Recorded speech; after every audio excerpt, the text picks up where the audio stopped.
So any questions from what we've talked about so far? Есть ли у кого-то вопросы по сказанному? Можно вопрос? А вот откуда берется эта способность создавать чашки и тому подобное? У человека? Да. The question is where starts this ability to create cups or other objects? Where does it start? Well, we can say that at the level of conventional reality, we need to have designations for the things in our world. Можно так сказать, что на уровне относительной реальности нам нужны обозначения предметов в мире. Just for me to be able to teach the Dharma, I need to have language and words that relate to ideas. Даже для того, чтобы обучать вас дхарме, мне нужен язык и слова в нем, которые позволят вам понять мои идеи и мысли. But on a worldly basis, we all need to relate to each other and have agreement about what's in the world. На обычном мирском уровне нам необходимо вступать в соглашение друг с другом и как-то общаться. So when we designate something such as this to be a cup, То есть, когда мы обозначаем что-то и говорим, например, что вот эта чашка, it's not just completely random that we call it a cup.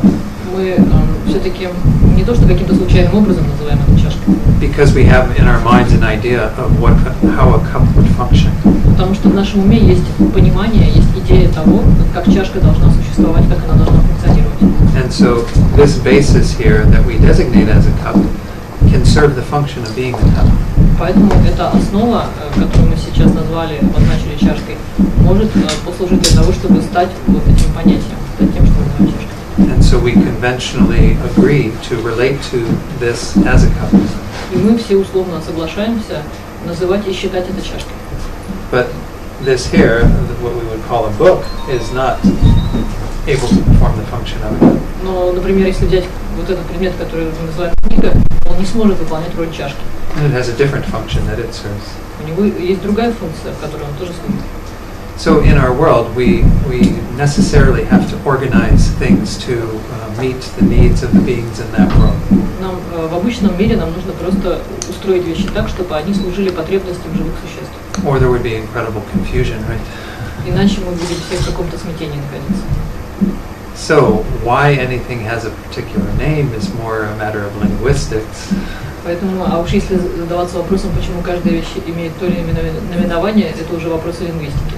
But how we relate to things in the world is in line with this idea in terms of the functions that they serve. Но как мы соотносимся с вещами в мире, вот проиллюстрировано таким примером обозначение вещи чашка.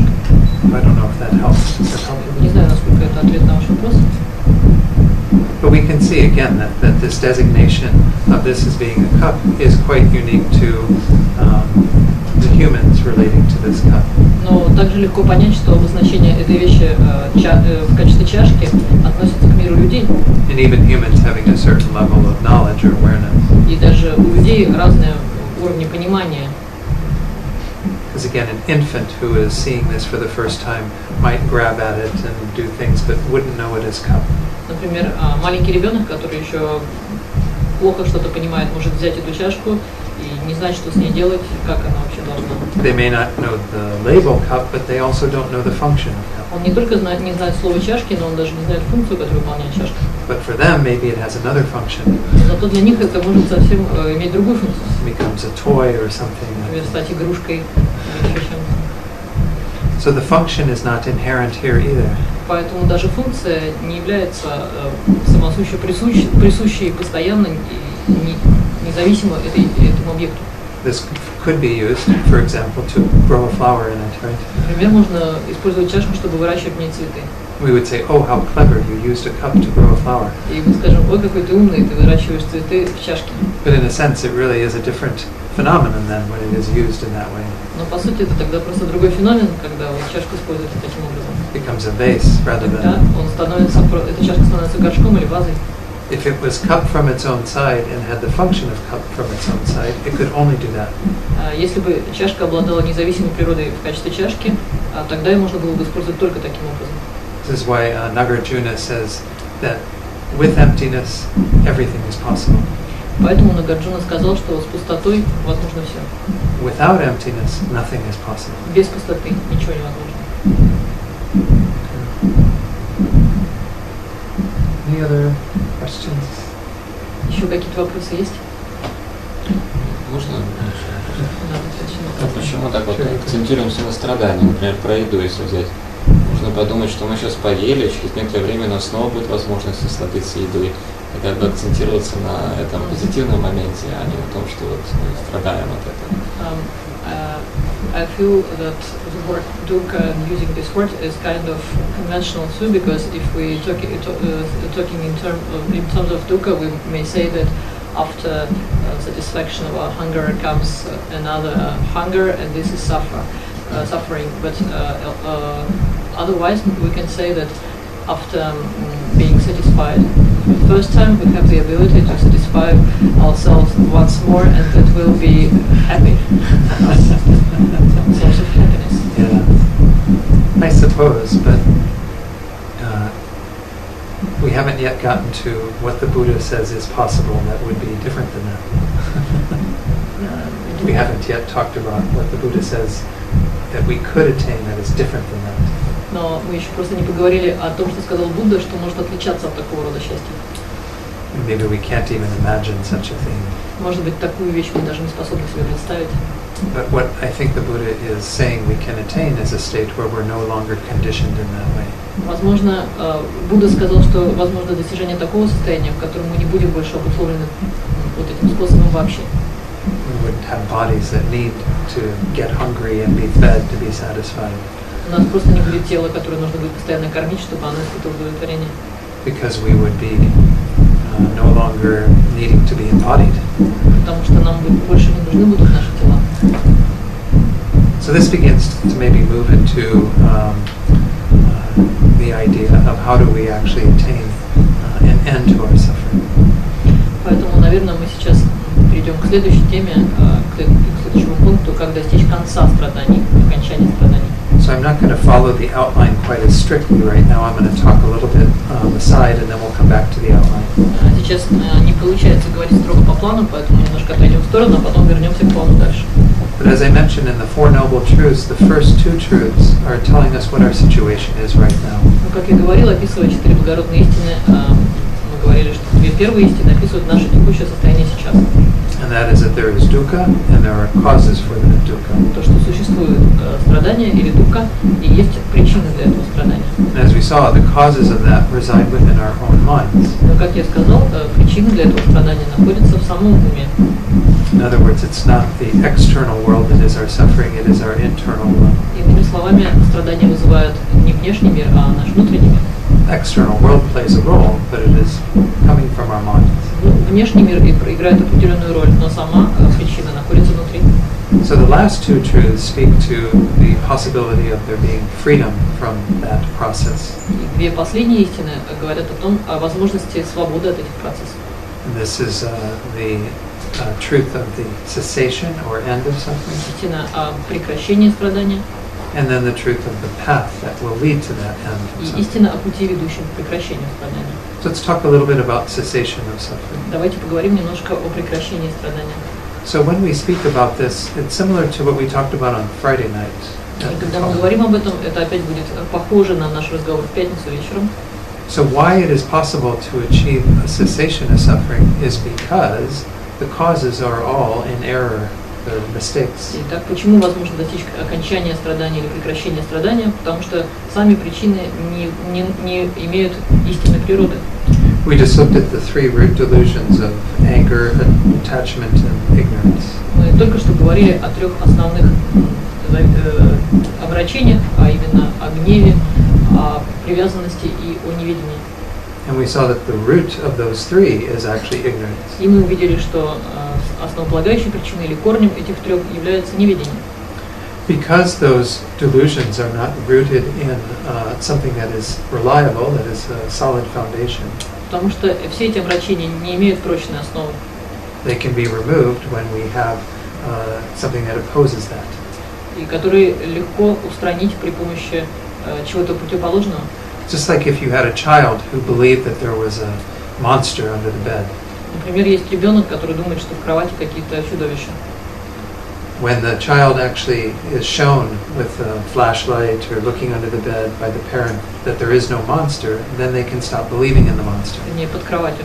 И когда ребенку показывают, например, взять фонарик, осветить все, что там находится под кроватью, что никаких монстров нет, никаких чудовищ нет, он может понять, что их нет. Maybe you have to show the child a number of times, but eventually the child will stop believing in the monster. Возможно, вам придется не один раз это показать, но все-таки в конце концов ребенок перестанет думать, что есть чудовище.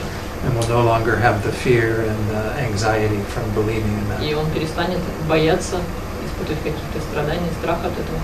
So because there is no monster, we can realize the lack of that monster. И мы можем осознать отсутствие чудовища, потому что его нет. And because of that, we can then remove the idea that there is a monster. И благодаря этому мы можем устранить понимание того, что чудовище есть. So it's similar with regard to our ignorance. Точно тоже можно сказать о неведении. Because there is no inherent existence, independent existence. Потому что у него нет никакого независимого существования. We can realize the lack of that, the emptiness of that. Мы можем увидеть отсутствие неведения и его пустоту. And then we can stop believing that there is that. И мы можем перестать верить в то, что оно есть. So it's a simple matter of developing the wisdom that is in opposition to that ignorance. Поэтому мы можем просто развивать мудрость, которая является противоположностью неведения или его противоядием. But just having it at a very gross level isn't enough. Но это довольно-таки грубый уровень, его недостаточно. As we'll see when we look at the path, we actually have to have a much more powerful state of mind to realize that. И когда в дальнейшем мы углубимся в эту тему, мы поймем, что есть более сильное, более мощное состояние ума, которое способно противостоять неведению. So there's one other thing I want to mention in regard to this third truth, the truth of cessation. Но что касается именно истины прекращения страданий, я хотел бы отметить один момент. And that is that we can actually talk about two different states that could be achieved on the basis of this idea. То, что основываясь на этом понятии, мы считаем, что есть два основных состояния, которых можно достичь. The first one we would call liberation, Первое мы называем освобождением, which is the state where you yourself have removed the causes of your own suffering, это то состояние, в котором вы сами устранили ваши собственные причины для страданий. meaning that you have attained nirvana, a state of peace. Это то же самое можно обозначить словом нирвана, достижение нирваны или покоя. And this is a very noble goal. Это очень достойная, очень благородная цель. And the Buddha taught a path that leads to liberation. И Будда обучал пути, которые ведут к освобождению. But the Buddha also taught a path that goes beyond liberation. Но Будда учил и тому пути, который ведет дальше, чем освобождение, выше. And this is what in this tradition we call enlightenment or Buddhahood. И в этой традиции мы называем эту высшую цель, высочайшую цель пробуждением или просветлением. And for the person who wants to accomplish that goal, there's another level of stains that need to be removed. И для человека, который вступил на этот высочайший путь, существуют другие виды каких-то затемнений или завес, которые необходимо устранить. So to achieve just liberation, we remove everything that obstructs liberation. Для того, чтобы достичь освобождения, мы устраняем все, что закрывает от нас, затемняет от нас освобождение. Which again is our ignorance and our other delusions and so on. Что включает сюда и неведение, и другие омрачения. But to achieve the state of a Buddha, which is omniscience, we have to remove the obstructions to that. Но для того, чтобы достичь состояния Будды, нам нужно устранить препятствия для достижения состояния Будды. So what are these obstructions to omniscience? Какие же существуют препятствия здесь? So I just want to introduce this idea because it plays a role in terms of how our ignorance is generated. Я объясняю вам все это, чтобы понять, каким образом генерируется создается неведение. So what the Buddha says is through the force of our having been together with ignorance for so long, Будда объясняет, что поскольку мы прожили с неведением так долго, we have created very deep imprints in our minds. Мы создали очень-очень глубокие отпечатки в нашем уме. Through the force of believing that things exist inherently, А в силу веры, что вещи существуют независимо, абсолютно, we've created the appearance that these things exist inherently. мы даже создали видимость этих существующих вещей. So these imprints are what give rise to things appearing to exist on their own. То есть сами наши представления, наши верования положили начало видимостям этих вещей. So there are actually two factors involved in how our ignorance arises. Поэтому фактически есть два фактора, благодаря которым появляется неведение. There's more than that, but there's two main ones I'm going to talk about. Есть, конечно, больше, но если говорить о категориях, то две основные. So we've mostly been talking about how we misconceive, how we believe that there is a real cup out here on its own side. Мы в основном говорим о том, как мы не представляем вещи неверно, как мы верим, что чашка существует сама по себе со своей стороны. But as I said, there's also the appearance of it existing from its own side. Но, как я говорил, есть еще видимость чашки, которая бы существовала сама по себе. If we go back to the dream analogy that we used earlier today, давайте вернемся к аналогии со сновидениями, которая у нас сегодня уже применялась. it's similar in our dreams too. Это, собственно, точно так же похоже происходит во сне. When we are dreaming, we believe that our dream appearances are real, Когда вы спите и видите сон, вы верите, что сон — это реальность. but they also appear to be real. Но более того, у этого сна есть некая видимость реальности. So, going back to these two different results that we can achieve, Давайте вернемся к тем двум основным результатам, которых мы стараемся достичь. the person who only wants to achieve their own liberation will remove the first level, Человек, стремящийся к своему собственному освобождению, будет устранять первый уровень. which are all of those misconceptions, believing there's inherent existence. То есть все эти неправильные представления и вера в независимое существование объектов. But to achieve Buddhahood or omniscience, we have to remove that second layer. Но для того, чтобы достичь всезнания Будды, нам нужно устранить и второй уровень. And these are actually done in that order, first removing the afflictive obstructions and then the obstructions to omniscience. И именно в таком порядке обычно и нужно действовать. Сначала устраняются омрачения, а затем устраняются завесы или препятствия всеведению. And even for the person who wants to become a Buddha, they first have to remove their own misconceptions. И даже тот человек, который хочет достичь этой второй наивысшей цели, хочет стать Буддой, все равно сначала должен устранить грубое омрачение. But the appearances will still be there. Но видимости на этом первом уровне останутся. The appearance of inherent existence will still be in their minds when they are, Видимость независимого существования все еще будет присутствовать в наших умах. when they're not in meditation on emptiness. Тогда, когда мы не находимся в состоянии медитации на пустоте. So why I point that out is because it's important to understand that there are these two factors playing a role in our continual suffering. Зачем я все это так объясняю? Для того, чтобы вы поняли, какую роль играют эти два фактора в нашем постоянном и непрекращающемся страдании. And if we are to completely purify our minds and become a Buddha, we have to remove both factors. И если мы хотим очистить наш ум и стать Буддами, нам нужно устранить оба этих фактора. So it's a process of developing the mind to be able to do that. И это процесс развития ума для того, чтобы быть способными достичь этого. And so when we talk about the path to liberation, we can also talk about the path to enlightenment. Поэтому мы говорим не только о пути к освобождению, но и о пути к просветлению. But obviously most of the practices that help you to do that second layer of work are involved in the next section, the great scope. Но большая часть работы, которую вам приходится проделать на этом пути, относится к пути большой колесницы, то есть к следующей колеснице. But we are able to achieve this all through the wisdom realizing emptiness.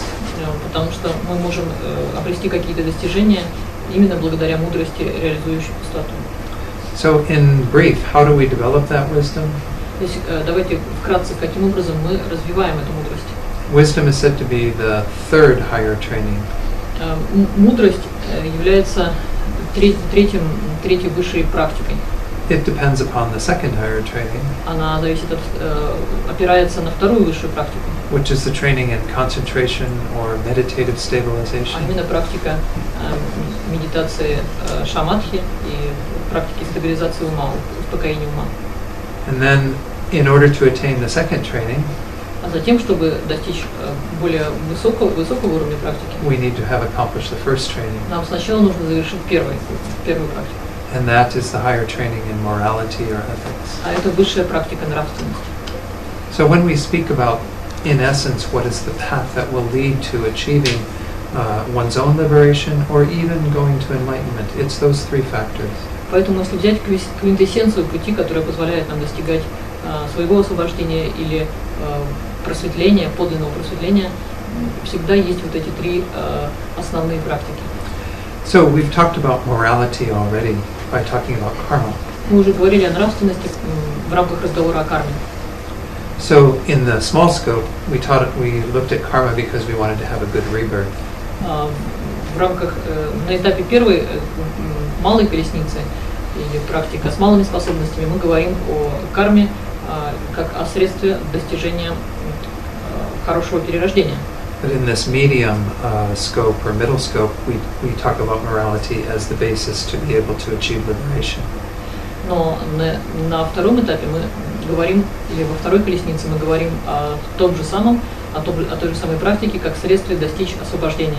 And so this is why in the text by Lama Tsongkhapa we look at the idea of the pratimoksha or individual liberation vows. И поэтому в тексте у нас встречается понятие индивидуального освобождения или пратимокши. And this is the level of vows that we need in order to achieve our liberation. Именно такого уровня обеты нам нужны для того, чтобы достичь освобождения. As we'll see when we get to the great scope, there's another level of vows that are needed to achieve enlightenment. Если мы перейдем к более высокому уровню, к большой колеснице, вы увидите, что есть следующий уровень обетов, который позволяет достичь этой высочайшей цели. So let's read this verse from the Foundation of All Good Qualities. It's this one, Pure mind. By this pure thought, yeah. И прочтем тогда следующую строфу. Молю благословения, чтобы мы могли взойти из чистой мысли той, памятование и бдительность великая, чтобы стало главным мне блюсти, как корень кармы, дисциплину обетов личного освобождения. So even though in the Tibetan Buddhist tradition we are trying to achieve enlightenment, we still have to depend upon these vows of individual liberation. И несмотря на то, что тибетский буддизм ориентирован на полное просветление, нам нужно опираться на те методы, которые ведут к индивидуальному освобождению. At the very beginning, it's not essential that we take all 5 of these that are set up for lay people. И в самом начале не обязательно соблюдать все 5, если мы говорим о мирских людях, не монахах. But again, with the idea that we would have to have this higher training in morality, it would become important at some point to hold all of those. Но в некотором отношении для достижения высокого уровня нравственности необходимо соблюдать все 5. So the pratimoksha vows are frequently administered, given when someone takes refuge. Обеты пратимокши часто даются тогда, когда кто-то принимает прибежище. But they can be done after that, anytime. Но можно их также принять в любое время после принятия прибежища. The pratimoksha vows include the vows for monks and nuns as well. Обеты пратимокши включают в себя и обеты монахов и монахинь. And they involve many, many more vows than the 5 that we're going to discuss. А монахи и монахини принимают намного большее количество обетов, чем те, которые мы обсуждаем. But those of you who are thinking of ever taking these vows, it'd be good to practice these 5. Но те, кто думает о принятии таких обетов, вам было бы неплохо практиковать все 5. Just to become familiar with them. Просто чтобы привыкнуть к ним. So in brief, they are to not kill.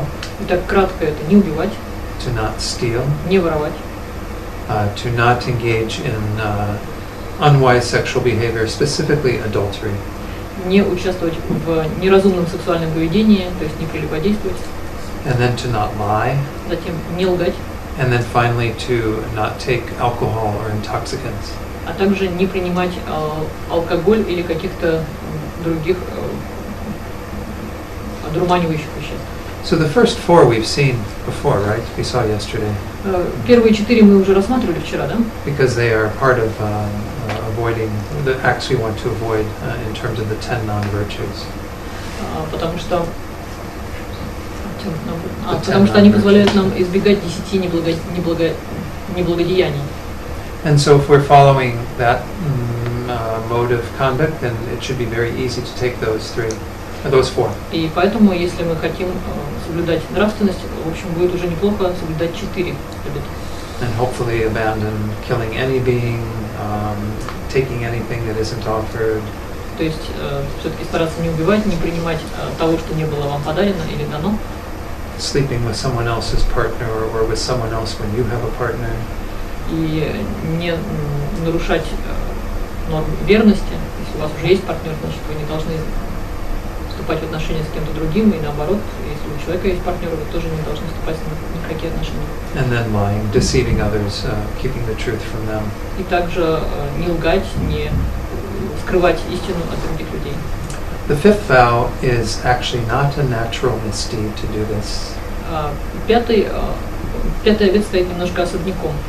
There's nothing sort of innately wrong with drinking or taking drugs. То есть в самом процессе принятия алкоголя или одурманивающих веществ нет какого-то изначального зла. The problem is that those sometimes become the doorway through which we engage in other misbehavior. Но проблема в том, что это нарушение часто становится дверью для других нарушений. So there's a Tibetan story that they say to illustrate this that is kind of unusual. Я расскажу короткую тибетскую историю, которая проиллюстрирует, как это происходит. It said that there was a monk who was traveling and he needed a place to stay. Говорится, что был путешествующий, странствующий монах, которому нужно было где-то остановиться на ночь. I guess there were some dangers and he decided that he could stay at the house of this woman. И место было довольно опасное, и он решил остановиться в доме какой-то женщины. So normally it's not accepted for a monk to stay with a single woman. Ну а вообще считается недопустимым, чтобы монах оставался в доме какой-то одинокой женщины. But he must have really needed a place to Но, stay. видимо, ему действительно было негде укрыться, очень было нужно. And the woman said, "You can stay here, but you have to do one of three things. И женщина сказала: ты можешь остаться, но ты должен сделать одно из трех действий. I need this goat killed. You either have to kill the goat, Вот мне нужно убить эту козу, поэтому ты убей эту козу. or you have to sleep with me, Либо ты должен разделить со мной ложе, or you drink this bottle of chang, the Tibetan beer wine." либо ты должен выпить вот эту бутылку чань, это тибетское такое вино. And he thought about it and he said, "Well, the first two are very bad.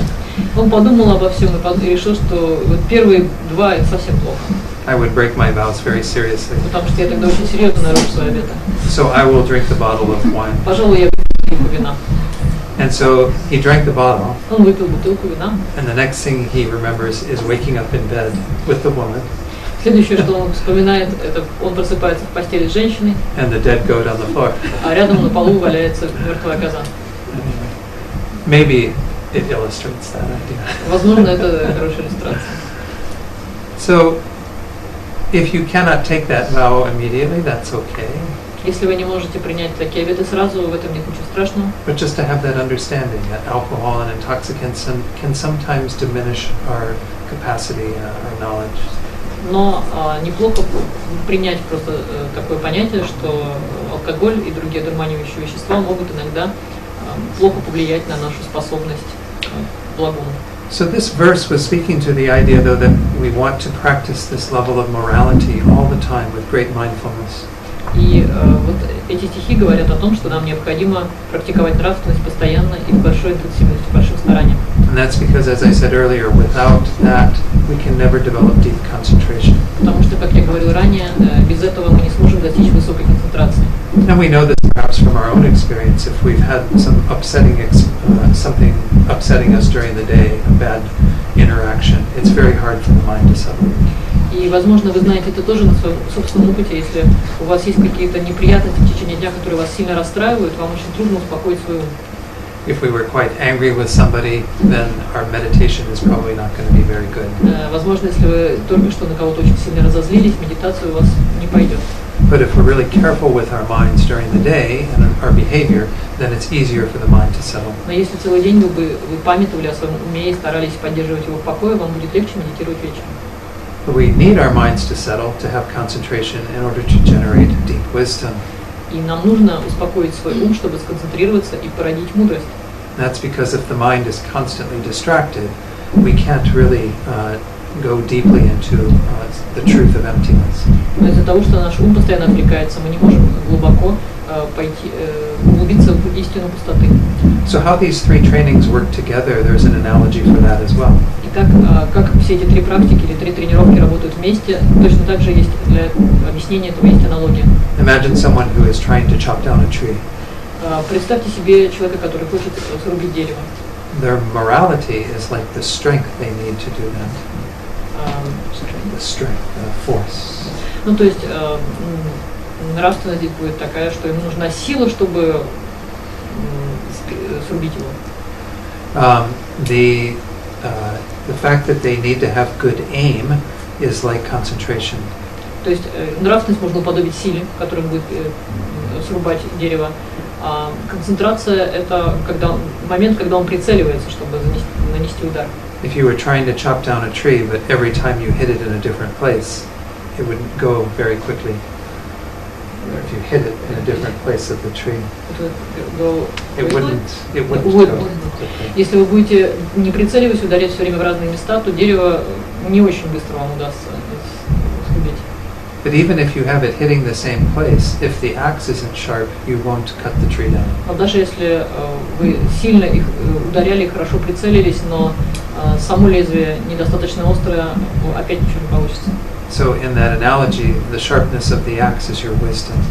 И проводя аналогию дальше, острота этого лезвия – это ваша мудрость. But for it to be effective, then you need all three. Но для того, чтобы достичь результата, нужно, чтобы все три объединились.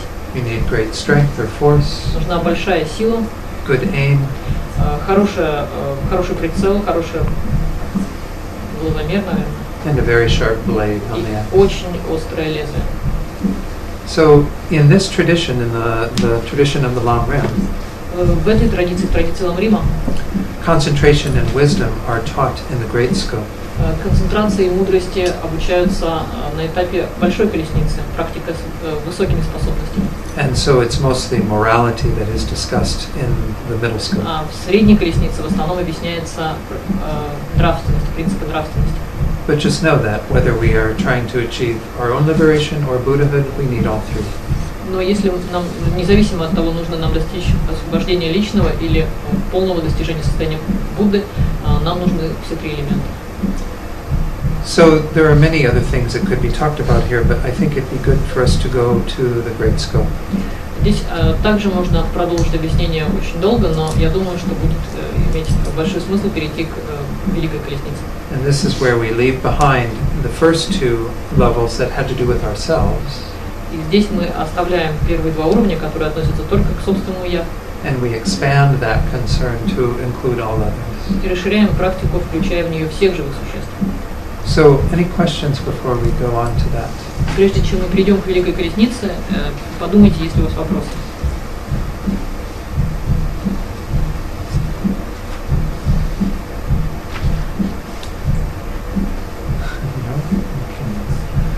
So one final point is that there is another teaching besides the Four Noble Truths that is sometimes used. Another teaching besides the Four Noble Truths that is sometimes used. И нужно также упомянуть, что помимо этих четырех благородных истин иногда используется еще другое учение. And that is the teaching called the 12 links of dependent arising. Оно называется 12 звеньев взаимозависимого возникновения. It's a very complex teaching. Maybe someday I can teach it to you. Это очень сложное учение, и может быть однажды так случится, что я буду вас ему обучать. And it is set out in what's called the wheel of life. И оно вписывается в то, что называется колесо жизни, круг жизни. This is a drawing or a painting that is frequently in the monasteries. Очень часто в монастырях вы видите его изображение. And it shows the whole process by which we continue to take rebirth. И он иллюстрирует весь процесс, посредством которого мы обретаем все новые рождения. So I won't talk about that today, but maybe sometime. Сегодня я не буду об этом говорить, но может быть когда-нибудь в другой раз. But there are teachings on that in a number of books, Lamrim books. Но во многих ламримах об этом говорится. So let's read the next verse that is pertaining to now what is we call this the great scope or the person of great capacity. Давайте прочтем следующую строфу, которая относится как раз к следующей великой колеснице или колеснице практика с большими способностями. This is the path of the Bodhisattva. Это путь Бодхисаттвы. Okay. Подобно мне и матери все добрые мои скитаются в круговороте океане. Молю благословить Дух Пробуждения породить, чтоб мне скорее их суметь освободить. So all the teachings up to this point have been about ourselves, as I said. И так как я говорил, все обучение до этого момента строилось на личном освобождении, на собственном я. And we arrive at a thought that we sometimes call renunciation. И мы пришли к такой мысли, которая иногда называется отречением. Renunciation is where we make a strong determination to turn away from suffering and the causes of suffering, or dukkha. Отречением называется сильное намерение отвернуться, отказаться от страданий самсары. And to turn towards liberation. И обратиться в сторону освобождения. And we do need to have that mind of renunciation before developing bodhicitta. И этот ум отречения нам нужно зародить до бодхичитты. But the mind of renunciation in a bodhisattva, they say, is much, much greater than just someone who wants to achieve their own liberation. Но дух отречения или ум отречения бодхисаттвы считается гораздо более сильным, чем того человека, который стремится достичь собственного освобождения. Because they have developed a renunciation for all of suffering, for all beings. Потому что бодхисаттвы зарождают отречение ради всех живых существ. And that is what will allow them to cultivate bodhicitta. И именно это позволяет им взрастить бодхичитту. His Holiness the Dalai Lama speaks about how bodhicitta is rooted in compassion. Его святейшество Далай-лама говорит, что бодхичитта своими корнями имеет сострадание.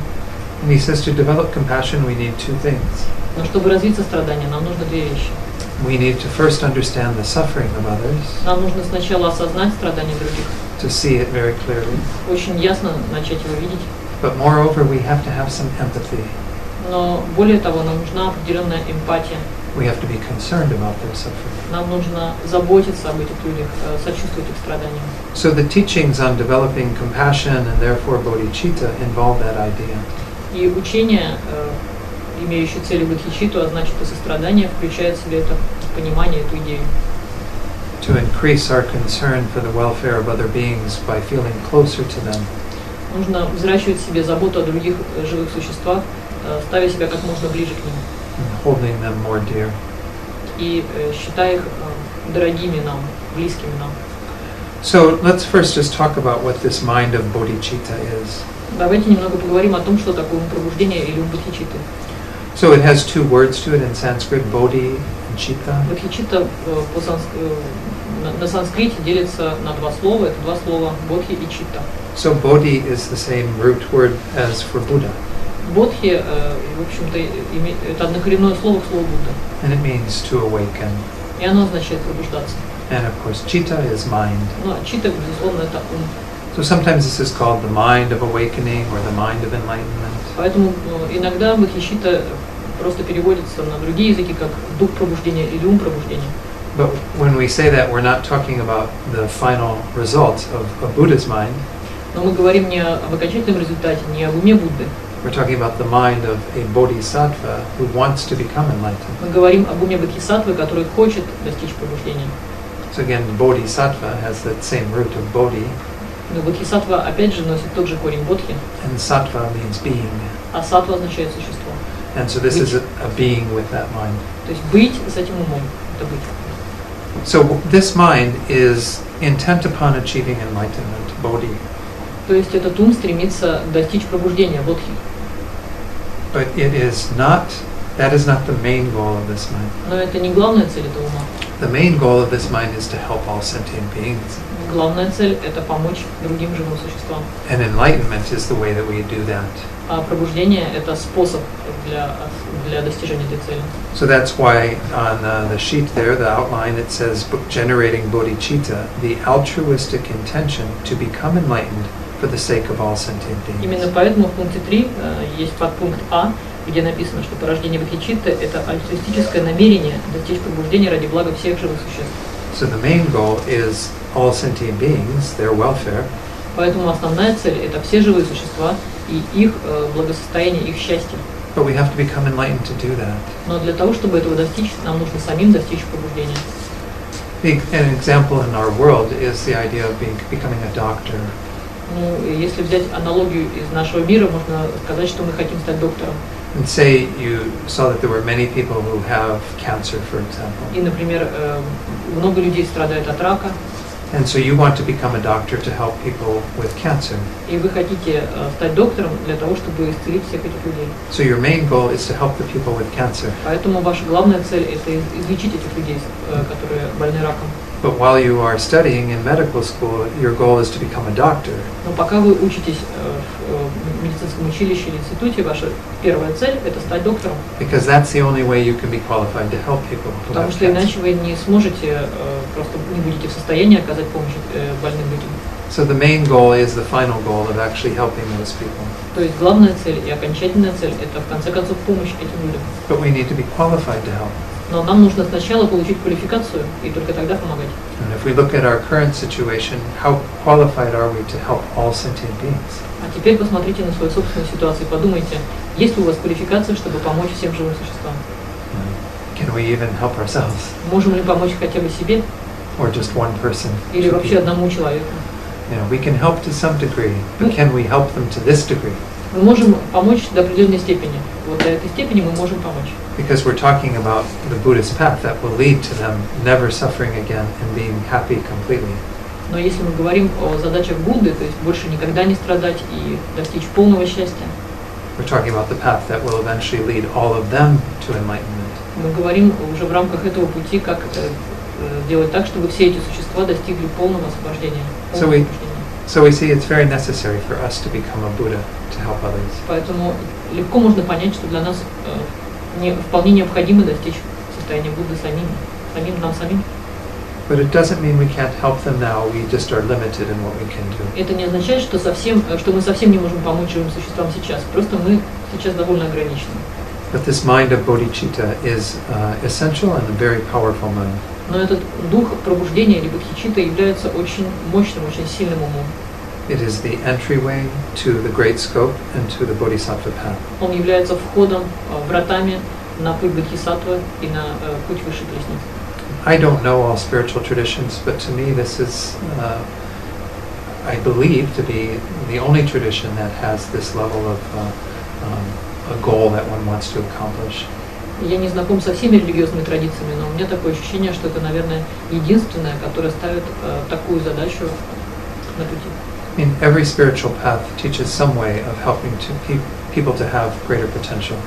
В основном все религии сконцентрированы на том, чтобы помочь людям зародить больший потенциал, to become more compassionate and loving and kind. Чтобы они могли иметь больше сострадания, любви и доброты. But the degree to which the Buddha says we can develop our minds, it goes beyond anything I've heard of. Но идея того, что мы можем достичь ума Будды, идет далеко за пределы всего этого. In fact, when I explained to my father before he died about this idea, И вообще я разговаривала со своим отцом, прежде чем он умер, как раз об этом, о таком понимании. My father was Catholic, so I asked him a question. Мой отец был католиком, и я задал ему несколько вопросов. I said, don't you want to be as compassionate and loving as Jesus Christ? Я спросил его, не хочет ли он быть таким же любящим и сострадательным, как Иисус Христос. And he said, that's not possible. И он сказал, это же невозможно. And so I can't say that is what all Christians believe, but I think it's somewhat similar. Я, конечно, не знаю, все ли христиане думают так же, но мне кажется, что они примерно так все полагают. The Buddha teaches that each of us have the potential to be just like the Buddha. А Будда учит, что каждый из нас, каждое существо имеет потенциал стать Буддой. So the Buddha is not some higher being that is beyond where we can be. То есть Будда это не какое-то высшее существо, которое находится за пределами нашей досягаемости, нечто такое, чем мы никогда не смогли бы стать. Buddha is a state that each of us have the potential for. Each of us has Buddha nature. Будда – это существо, потенциал которого мы носим каждый внутри. Каждый из нас имеет потенциал возможности стать Буддой. We simply have to create the causes for that to be our reality. Конечно, мы должны создать причины, чтобы это стало реальностью. So the Bodhisattva path is one that involves creating those causes and conditions. Поэтому путь Бодхисаттвы состоит в создании таких причин и условий. And the very first one is generating bodhicitta. И первое из них является зарождение Бодхичитты. So to generate bodhicitta, we have to have meditations that help us to develop this mind. Для зарождения Бодхичитты нам нужна медитация, которая позволит нам зародить такую. Unless we practice this in another life, we don't have this naturally. Но Если только мы не практиковали раньше в других жизнях, то у нас нет бодхичитты, которая была бы нам свойственна с рождения естественным образом. We all have some compassion and some kindness, but maybe not to that degree.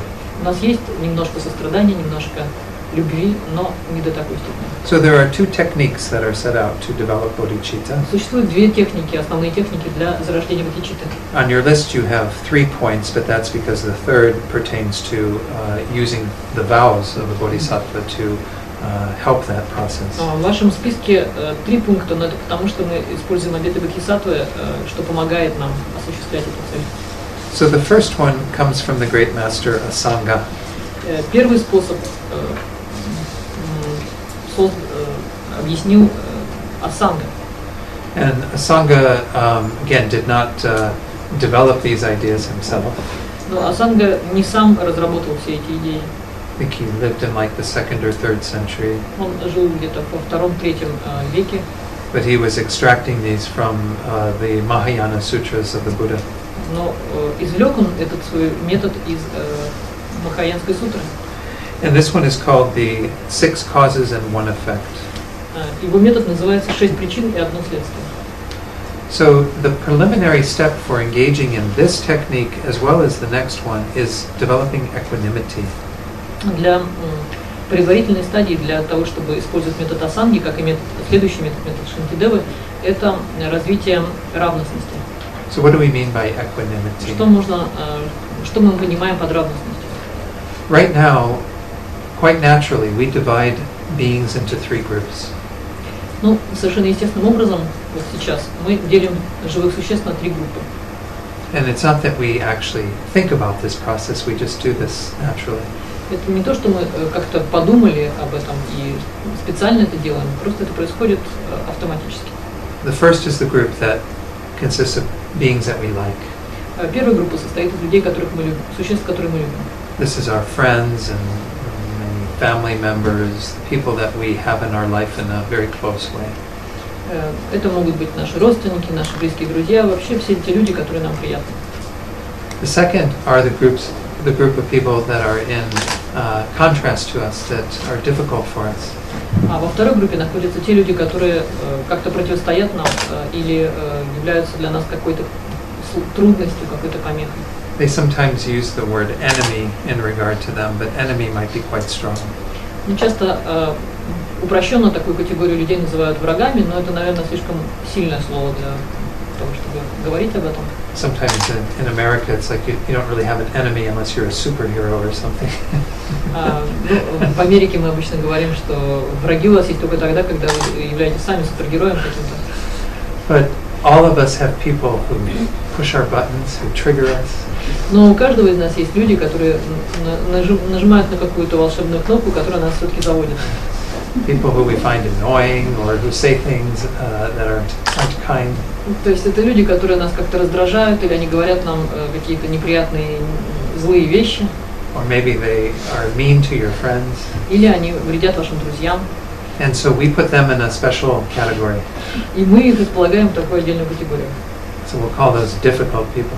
Мы их называем сложные люди. Then we have the third group, which is everyone else. И еще третья группа, туда входят все остальные. Right? We call these strangers because they have not yet come into our life in a way where we put them in one of the other categories. Мы их считаем такими незнакомцами, потому что они еще недостаточно вошли в нашу жизнь, чтобы мы могли определить их принадлежность к первой или второй категории. So before I came to St. Petersburg, you were all strangers to me, yes? Ну, пока я не приехал в Санкт-Петербург, вы все были для меня такими незнакомцами. And so now that I've met you, I have some time with you, I can put you all in the category of friend. А теперь, когда я с вами познакомился, провел с вами какое-то время, я могу вас поместить в категорию друзей. No difficult people. Ну, нет каких-то там сложных людей. So we have a lot of beings that are strangers to us. И у нас вокруг нас очень много вот этих незнакомцев, нейтральных людей. In a city like this, you can walk down the street and see mostly strangers, yes. В таком большом городе, как этот, вы можете идти по улице и видеть в основном только незнакомцев. So it's natural to do this, to have these 3 categories. И это абсолютно такое естественное, данное нам от природы, свойство делить людей на 3 категории.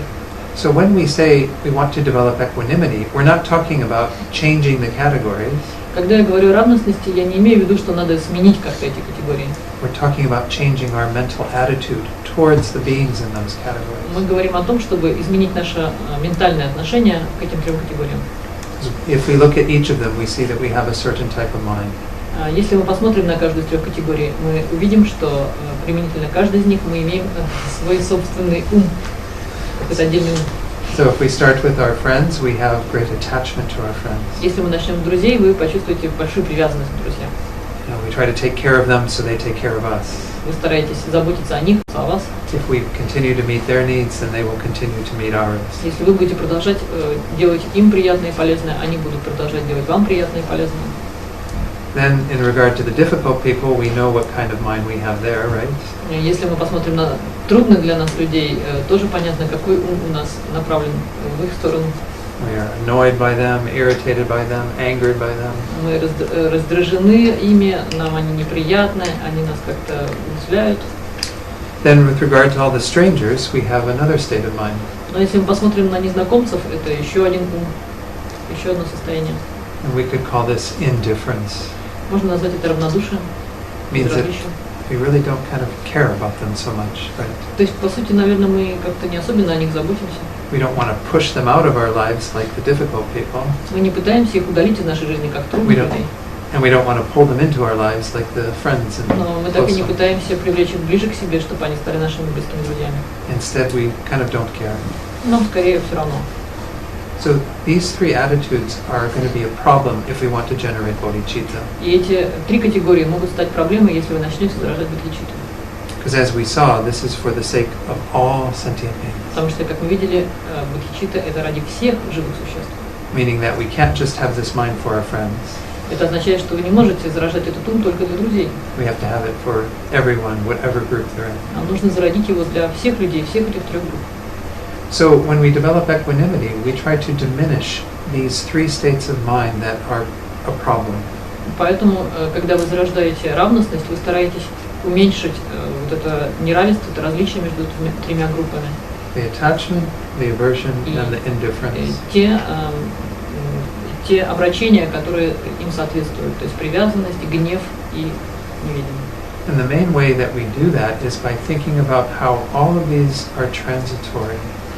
Но для того, чтобы легче ослабить это различие, можно подумать, о том, насколько эти категории все-таки носят переходный и временный характер. This isn't a fixed label that are being put on these beings. Нет какого-то постоянного ярлыка, который можно было бы наклеить на каждый из этих существ. We know that even in a single lifetime, we can have somebody who was a friend who became a difficult person.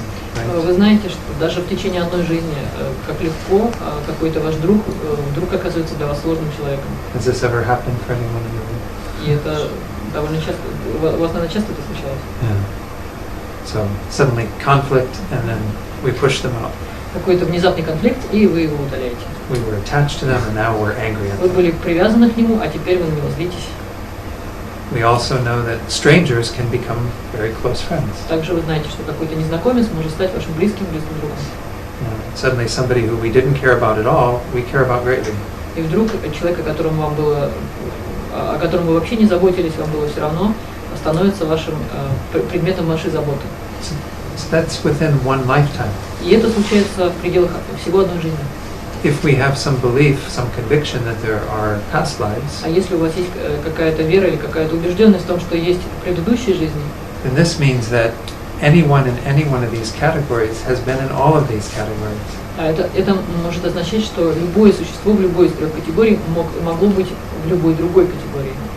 So any one of you could have been my dearest friend or my worst difficult person. Любой из вас мог бы быть моим очень близким другом, а мог бы быть моим трудным человеком. I'm just blind to that right now because I don't know those experiences.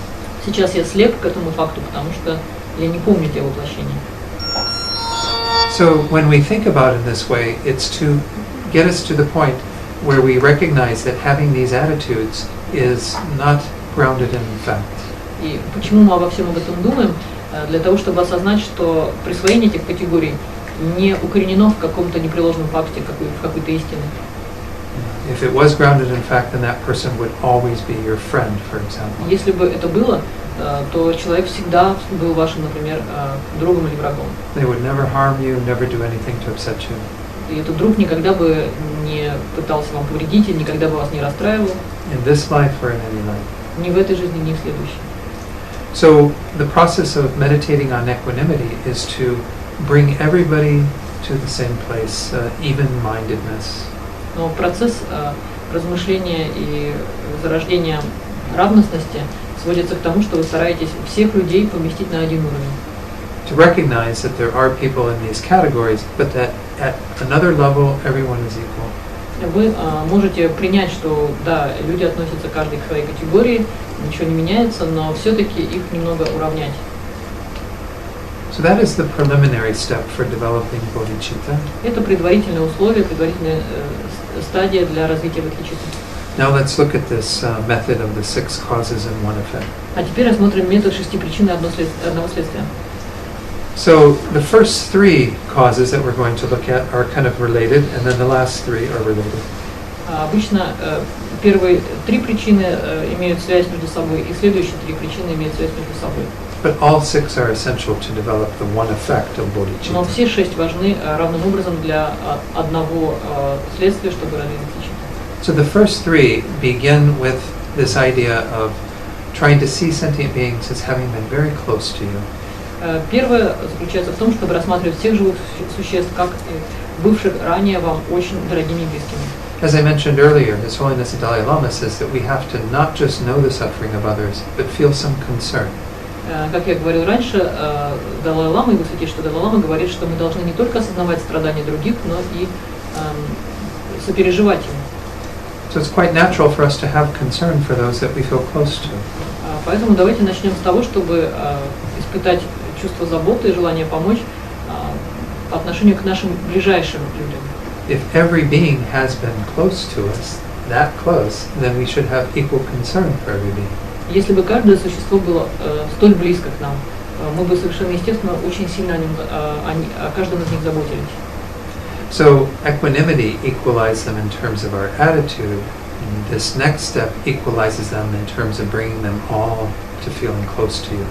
Первый шаг уравнивает их в ментальном понимании, а второй шаг уравнивает их в нашем отношении к ним. So the step, as it's usually set out in the text, is to recognize all sentient beings as one's mother. И это также называется признанием всех живых существ, как когда-либо бывших вашей матерью. So this is also said to be one of the hardest realizations in the Lamrim. Это считается одним из самых сложных осознаний в Ламриме. Let's look at the logic of how I can see every being as having been my mother. Давайте рассмотрим логику, каким образом я могу увидеть каждое живое существо как однажды бывшее моей матерью. First of all, hopefully you've had a good mother in this life who you can relate to as having been very kind and nice. Во-первых, надеюсь, что у всех у вас была такая мать, которая была к вам действительно очень добра. But why the mother is chosen is because of the role that the mother plays in caring for us when we're quite young. Но именно для того и существует мать, для того, чтобы заботиться о нас в тот момент, когда мы еще очень маленькие. But the logic is that because we have had countless rebirths, логика в том, что поскольку у нас было огромное количество, бесчетное количество воплощений или рождений, every time we were born from a womb or from an egg, we needed a mother. Каждый раз рождались ли мы из утробы или из яйца, нам была нужна мама.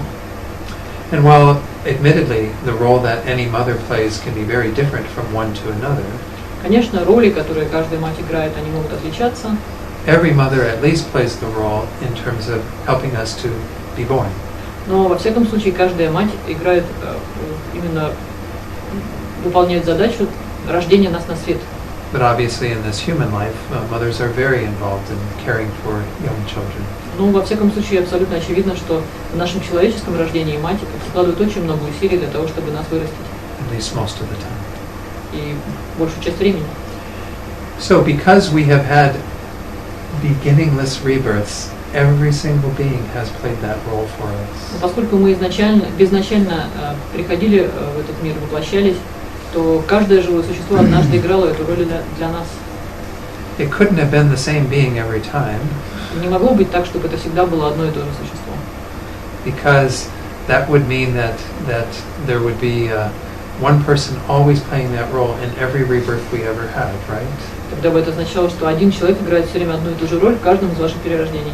But we've had countless rebirths in many different states, right? Но мы же имели бесчисленное количество перерождений в совершенно разных состояниях. Many different lengths of lives. С разной продолжительностью жизни.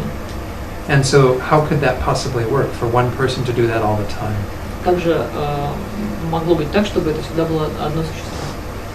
Instead, we should develop the conviction that every single being has done that. Вместо этого лучше понимать и осознавать, что каждое другое живое существо могло играть эту роль. And they say not just once, but many, many times. И даже говорится, что не один раз, а много-много раз. So what do people think of this idea?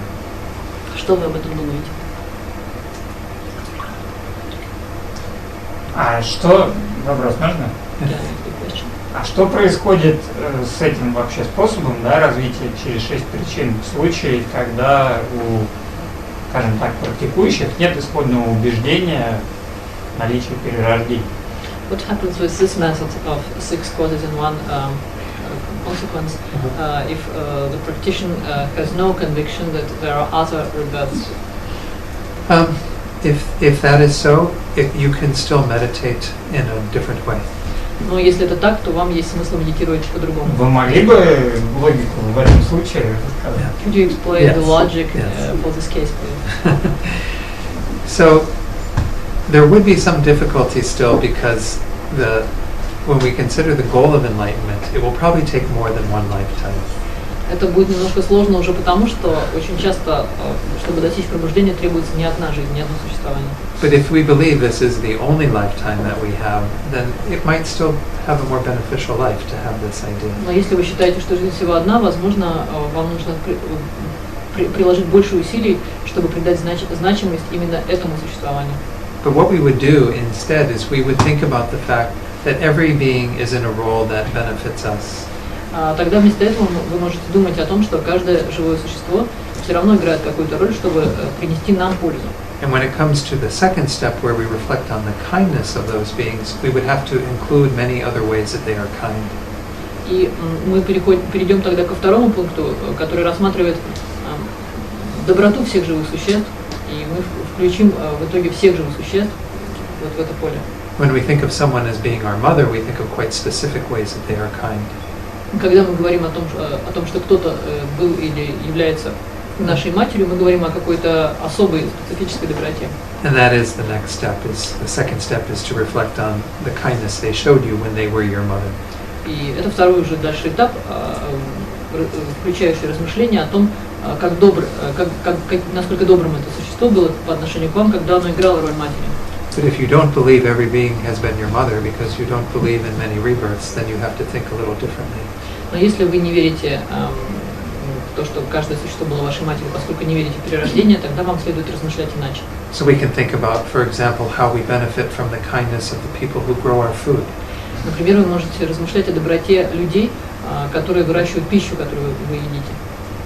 Even, who ship the food from where it's grown to where it's packaged. Или, может быть, которые просто доставляют пищу и дальше ее отвозят на упаковку. The people who package that food and then it ends up in our store. Или люди, которые упаковывают пищу и дальше складывают ее на склад. The people who sell it in the store so that we can then take it home and eat it. И люди, которые продают ее в магазинах, чтобы вы могли прийти, купить и принести домой. And all of the beings involved in that also have people that support them. И все люди, которые вовлечены в этот процесс, также помогают или поддерживают этих людей. So we can see that actually living in the world, we depend upon many beings in order to have the things that we enjoy. И тогда вы увидите, что для того, чтобы обладать вещами, которые вам приятно, нужны и вас радуют, в этот процесс вовлечены очень много живых существ. To have the buildings that we live in or the streets and sidewalks that we travel on. Чтобы у вас были здания, в которых вы живете, или улицы, по которым вы путешествуете.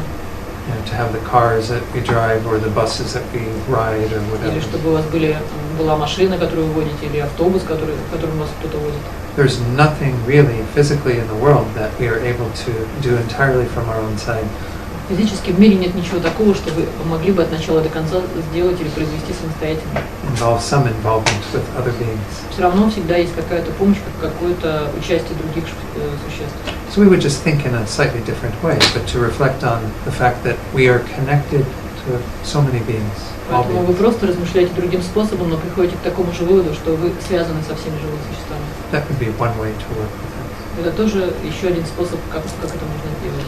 А является ли этот способ вообще более сильным? Ну, потому что, с одной стороны, у нас есть какое-то абстрактное, значит, что человек, возможно, был когда-то в какой-то жизни нашей матери, а с другой стороны, вот у нас вроде все понятно, с какой стороны. Да, может быть, так и стоит практиковать вообще все?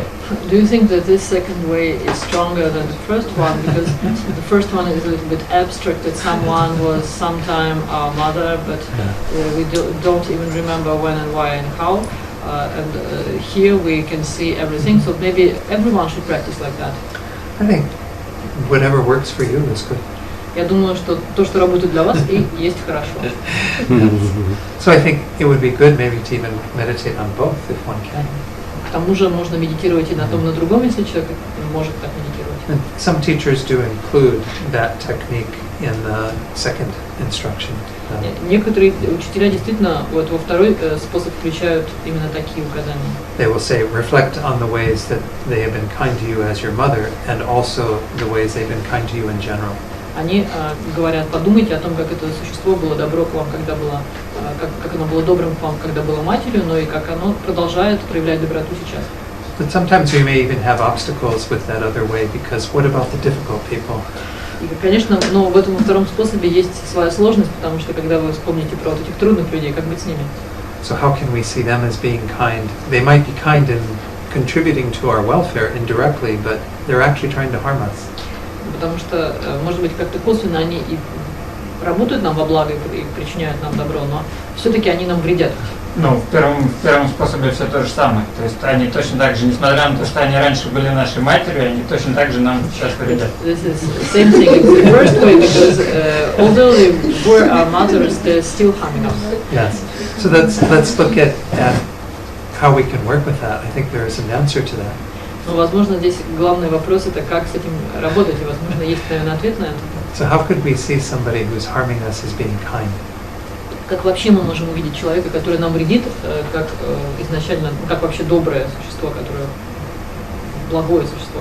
Here too, we may have to change our definition of what it means to be kind. Возможно, нам следует изменить определение того, что мы считаем добрый или хороший. For example, if someone is very upsetting to us, we can actually benefit from that.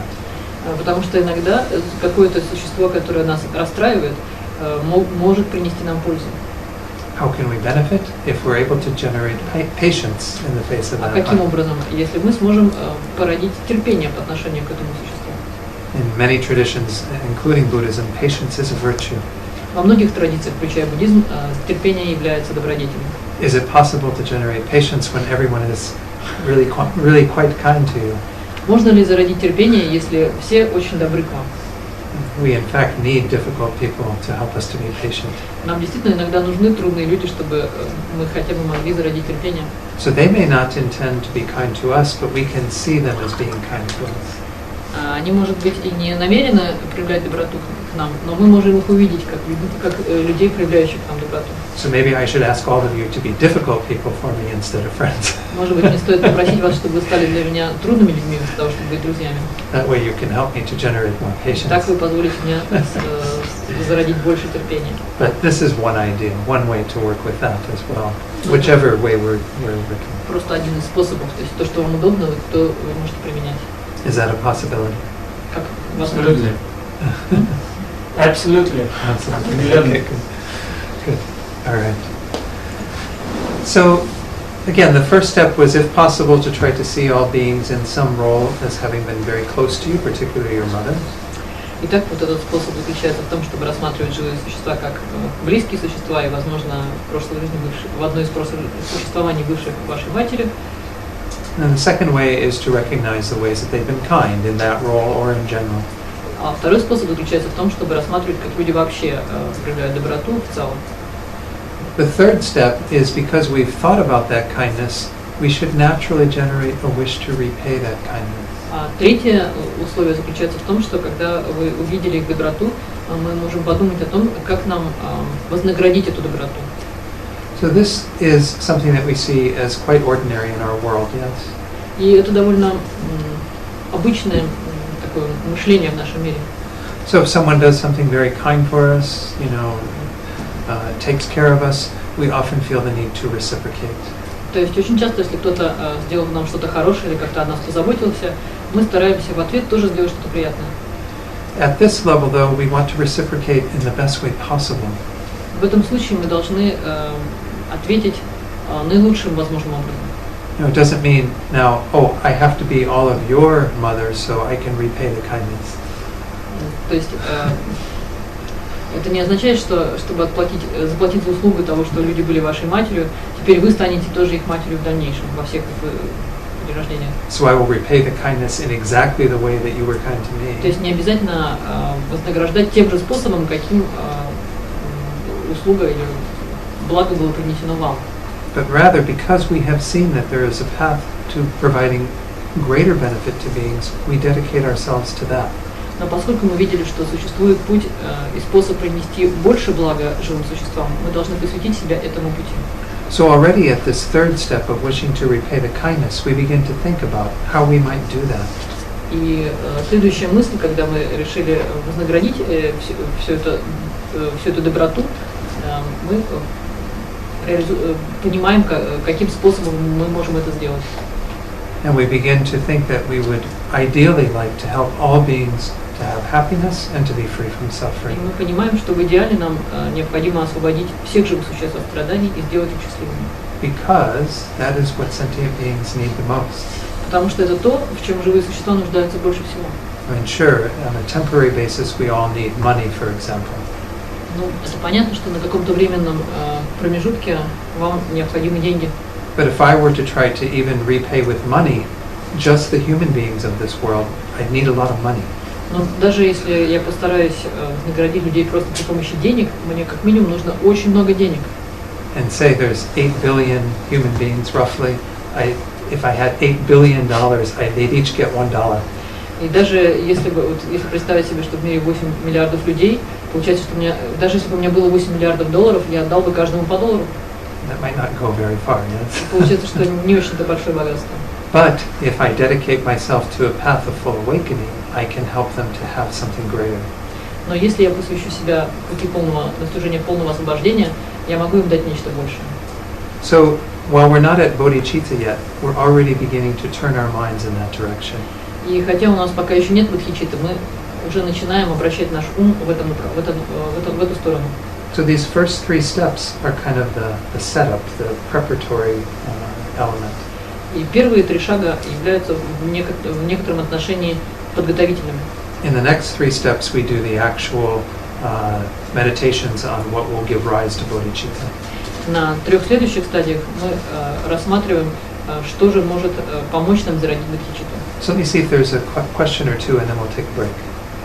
Давайте еще, может быть, я отвечу на какие-то вопросы, а потом мы сделаем перерыв. Есть какие-то? Как можно помочь другим, если они имеют свое мнение? How could we help and benefit others when they have their own opinion? Maybe we have to change their opinion. Может быть, нам стоит изменить их мнение. But this is why Попробуйте, не знаю. Try if you can. But this is why we need more skill. Но вот поэтому нам нужны искусственные средства. So if we talk about for a moment what it means to become a Buddha, I think it could be useful. Ну, если мы немножко поговорим о том, что означает стать Буддой, может быть, это будет для вас полезно. So when you develop your own mind into the mind of a Buddha, you have omniscience. Когда вы развиваете свой ум до состояния Будды, у вас есть всезнание. So that means you know the mind of every being who you Вы meet. обо мне или о другом? Are you talking about myself, or maybe are you talking about someone else? Well, I'm talking about when anyone becomes a Buddha, they have that ability to know Говорю the о mind. любом человеке, который, каждый из нас Да, имеет такую да. способность. Нет, позицию очень сложно изменить, поэтому здесь можно... Quite difficult for people to change. Главное сохранить свою. Вот. В этой The ситуации. importance of our own position, our own opinion. Yeah. But if we know the minds, if we develop our mind to the state of Buddhahood and we know other people's minds, then we have И greater... реальность та, что мы не можем всем помочь, к сожалению. Давайте я сначала приведу то, что вы Вот ответили. извините. I just lost the end of it. So when we know other people's minds, then we have a greater ability to help them or to help them change. Когда вы достигаете состояния Будды, у вас есть сознание, тогда вы знаете ум каждого человеческого существа, и у вас таким образом гораздо больше возможностей каждому помочь. See, right now I don't know anybody's mind. Вот в данный момент я не знаю ум никого из вас. I barely know my own mind. Я свой собственный даже плохо знаю. So I can say things that I think may help you, but I don't know if they will help you. Я могу говорить какие-то вещи, которые, как я полагаю, вам помогут, но я не уверен на 100%, что именно они вам именно помогут. And so any person that we meet, we can do that for them, but we can't do it perfectly yet. И точно так же любой человек, которого мы встречаем, мы можем попытаться им помочь, но мы не можем это делать в совершенстве пока. But as a Buddha, we can do perfectly because we know their mind completely. Но когда вы станете Буддой, вы сможете это делать в совершенстве, потому что вы будете полностью знать их ум. Maybe. Может быть. Спасибо. All right. So let's take a break for 15 minutes or Давайте so. сделаем перерыв минут на 15, да? Поздравляю.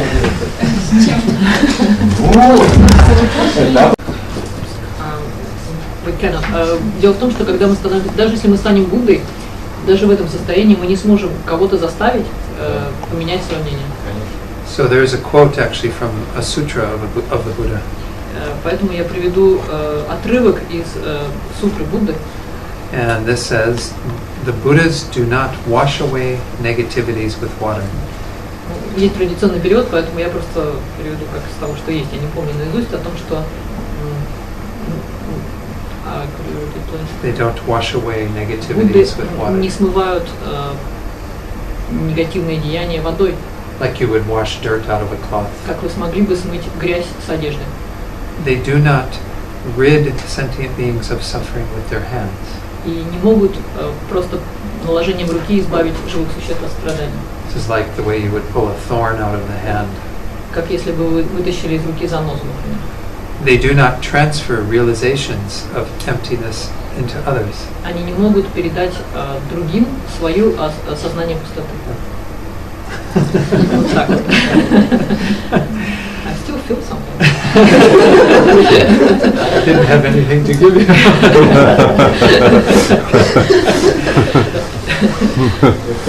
So you might wonder, well, if they don't do any of those three things, what do they do? И если Будды не делают ни одной из этих трех вещей, что же они делают? They liberate by teaching the truth of emptiness. Они освобождают, преподавая учение о пустоте. They liberate by teaching Dharma. Они освобождают путем обучения кармы. So even as a Buddha, this is a limitation in that they can only teach the truth. И даже в состоянии Будды у вас есть ограничения. Будды могут только обучить истине. But as a Buddha, you know more clearly how to teach the truth. Но в состоянии Будды вы гораздо лучше знаете, как учить истину. Because you know that beings past their karma and so on. Потому что вы знаете прошлую карму этих существ и так далее. And so the things that you would say to them would be more on target, more able to penetrate. И те вещи, которые вы таким образом будете говорить этим живым существам, они будут более приспособлены и для этих существ, будут больше нацелены на его проблемы. Does that help a little more? Так, более понятно. Мне кажется, еще сострадание к таким людям. I think that we should feel also compassion to such persons. Sure. Конечно. Absolutely. No, they say there are many beings who have very thick obstacles, a lot of obscuration. Мы, да, говорим о таких людях, как об имеющих очень много препятствий, завес Ну, и зависимость, да. Все правильно. обращений. Да, And those should perhaps be our greatest sources of compassion. И как раз такие люди могут стать для нас источником огромного сострадания. In our world, it's very easy to have compassion for the people who are victimized, for example. Например, в нашем мире очень легко проявить сострадание к людям, которые стали жертвами насилия, But not for the perpetrators. perpetrators. The people who are doing the harm. То есть нам намного легче зародить сострадание к тем, кто стал жертвами насилия, чем к тем, кто причиняет насилие. Okay. So let's continue with the next 3 steps of the 7 causes and 1 effect. 6 Or 6 causes, sorry. Давайте продолжим следующие 3 пункта этих 6 причин и одного следствия. So as you recall, in the 3rd step, we were already thinking about repaying kindness by helping beings to have happiness and freedom from suffering. Как вы помните, на 3-й стадии мы уже думали о том, как вознаградить живых существ за всю их доброту и за все, что они для нас хорошего делали. In the 4th and the 5th step, we take those to a higher level, those thoughts. И на 4-м и 5-м уровнях мы эти же мысли проявляем на более высоком уровне. And this is in terms of generating great love. А именно мы стараемся зародить большую любовь, великую любовь. And generating great compassion. И зародить великое сострадание. So, love is the wish for happiness and the causes of happiness. Любовь означает пожелание счастья и причин для счастья. Great love is when we want to actually do that for another. А великая любовь означает, что мы можем даже выполнить какие-то действия для другого существа. We want to become the agent of bringing happiness to beings. Мы хотим стать посредником, тем человеком, который будет приносить им счастье. And so, great compassion is the wish for freedom from suffering and the causes of suffering. А великое сострадание означает пожелание отсутствия страданий и отсутствия причин страданий. And great compassion is where we want to take responsibility for doing that. А великое сострадание означает, что мы берем на себя ответственность за достижение этого. We want to be the agent to free beings from suffering. И мы хотим стать посредником для людей, для того, чтобы освободить их от страданий. So each of these is generated in a very similar way. И оба этих качества зарождаются подобным образом. And we already have these minds present to some degree. И в некоторой степени у нас уже есть ум любви и ум сострадания. We just need to enlarge our concern to include many beings. Нам просто нужно распространить свою заботу, чтобы включить в нее других существ. And eventually all beings. И по возможности всех живых существ. So, in general, they say to generate that with 3 different thoughts. И обычно нам предлагается зарождать их при помощи 3 мыслей. So for great love, they're similar to the thoughts that you have in the 4 immeasurable prayer. Для любви это очень похоже на 4 безмерных. So in that prayer, В этой молитве you'll see that it's actually here. 4 immeasurable. No, but I do where it was. Let's see. Yeah. Yes. Maybe. So Recite in Russian. when you recite these, does it mean may they have that? I read it? No, I wanted to ask you first. When you recite that, does it mean may they have that? Yes. Or it doesn't mean, okay, well then maybe I'll hold off on that. Okay, so there are 3 thoughts. Итак, есть 3 мысли. Sometimes when the 4 measurables are set out, they include all 3 thoughts. Обычно 4 безмерных включают в себя эти 3. But I think what you have here only includes 1 of them. Но мне кажется почему-то, что ваша версия 4 безмерных включает только одну мысль. But the first one is, if you're working with just one person or all beings, you hold the thought, how wonderful it would be if they had happiness and the causes of happiness. Обычно, если на примере одного человека, то вы желаете ему счастья и причин для счастья. This is your first level of generating loving kindness. Это первый уровень для зарождения любящей доброты. Just to hold the thought of how amazing, how wonderful, if that were so. Для того, чтобы просто простое осознавание того, как прекрасно, если это будет так. The second thought is, I believe, what's here, which is, may they have happiness and the causes of happiness. First. That's the second thought. The first one is how wonderful. No, the first one, that everyone will be happy. The second one, that will be free from suffering. Right, but no, I'm not talking about those thoughts. I'm talking about the way that we approach those. So the first one is how wonderful it would be if they had happiness and the causes of happiness. Итак, это просто не 4 безмерных сейчас, а как мы это зарождаем поэтапно. То есть первое, как это было бы замечательно, если бы люди или человек, или живые существа были свободны, были счастливы и имели причины для счастья. And then the second thought with regard to great love is may they have happiness and its causes. А второе, это уже пусть у этих живых существ будет счастье и причины для счастья. So we see that's a little more powerful thought, right? И вы видите разницу, что вторая мысль несколько более сильная. Kind of like if I were to say to Mike, how wonderful it would be if you had a new job or something. Это примерно, например, я скажу ему, как было бы хорошо, если бы у тебя была новая работа. And I say, may you have a new job. Или я скажу, вот я желаю тебе, чтобы у тебя была хорошая работа. It's a deeper wish for Mike to have that. Это уже будет глубокое пожелание Миши, чтобы у него это было. Then the third level is to say, I will do that for you. А третье пожелание, я сделаю это для тебя. А Миша не хочет. So This is the case where he is not convinced he might have this. He's not. His different opinions. Well, it's mostly because I want to get to the place where I take responsibility for that.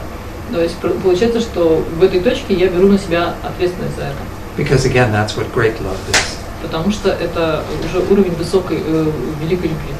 We have to start with the other two thoughts because that's important to hold those. Мы перейдем к двум другим мыслям, потому что это очень важно.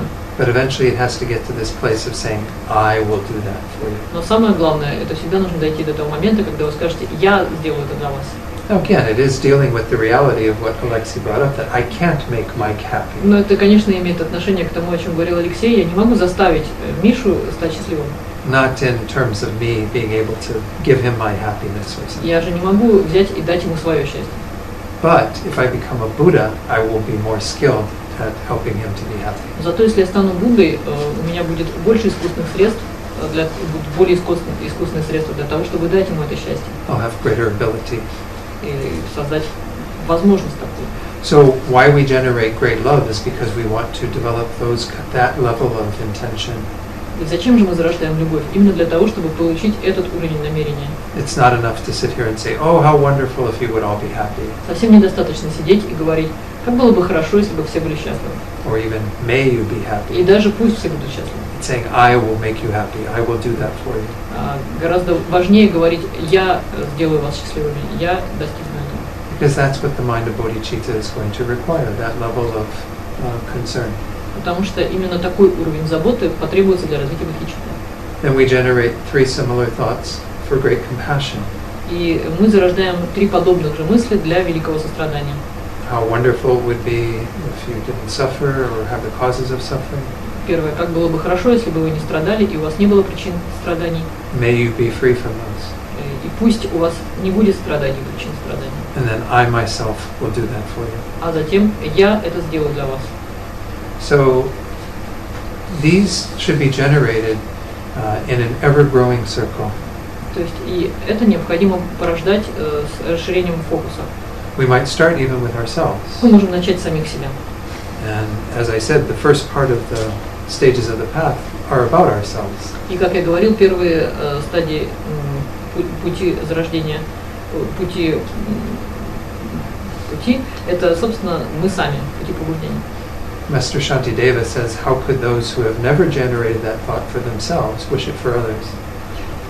Это то, о чем говорит Шантидева, как же человек, который не зародил сам этого всего, как он может этого желать другим?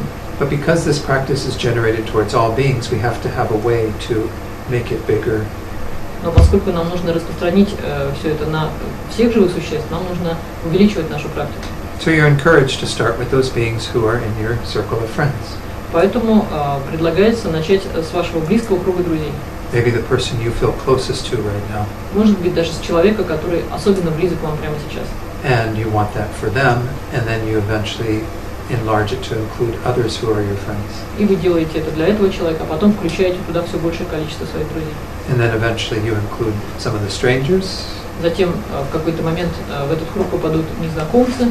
You have to work with enough strangers to have that attitude of wanting all strangers to be happy, to be free from suffering. Вам нужно, чтобы в этот круг вошло много незнакомцев, чтобы для ума стало возможным думать о незнакомцах. And to want to do that for them. И захотеть делать то же самое для них. And then eventually you have to be willing to include the difficult people as well. А в какой-то момент нужно будет включить и трудных для вас людей. So Lama Tsongkhapa in particular recommends that we do it in this way, very methodically, very structured. И Лама Цонкапа дает рекомендации очень хорошо структурированные, очень подробные методики для того, чтобы сделать это все поэтапно. It's okay occasionally to have thoughts like, may all beings be free from suffering. В принципе, неплохо иметь такие мысли, вроде бы, чтобы все, пусть все будут свободны от страданий. But if we don't work at the level of individual beings, it's very difficult to have it for everyone. Но если вы не будете работать на индивидуальном уровне для каждого отдельного существа, вам будет трудно иметь такую общую идею. Our mind will tend to exclude some people. Ум будет всегда стараться некоторых людей исключить. So that's the fourth and the fifth step, is to work with great love and great compassion. Это четвертое из 5, то есть работать, развивать великое сострадание и великую любовь. The sixth step is called the superior intention. Шестой шаг называется высшее намерение. This is where you become even more courageous. На этом этапе вам требуется еще больше бесстрашия. You've already said that I will do this for you. I will place you in happiness and free you from suffering. Я уже сказал, что я освобожу вас от страданий, я дам вам счастье. But here it's like making an extra commitment to doing whatever it takes to accomplish that. А здесь вы берете на себя дополнительные обязательства. Я сделаю это во что бы то ни было. Even if it has to be by yourself alone. И даже если вы это будете делать один. So this is a superior intention, an altruistic intention to be dedicated to achieving this goal of freeing all beings from suffering and placing them in happiness. Это высшее намерение, которое включает в себя зарождение великой любви и сострадания для всех живых существ. Geshe Tashi Sering, who teaches in Jamyang. Geshe Tashi Sering, который German? Jamyang. Jamyang. In London. Jamyang. Jamyang his name? No, that's Center.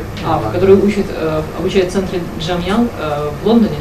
He says this step is like before that you are standing on the edge of a pool of water, wanting to dive in.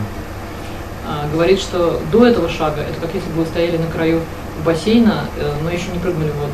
This is like actually diving in. А здесь вы в этот момент вы прыгаете. Committing yourself fully. Полностью отдавая себя пути, полностью беря на себя все обязательства.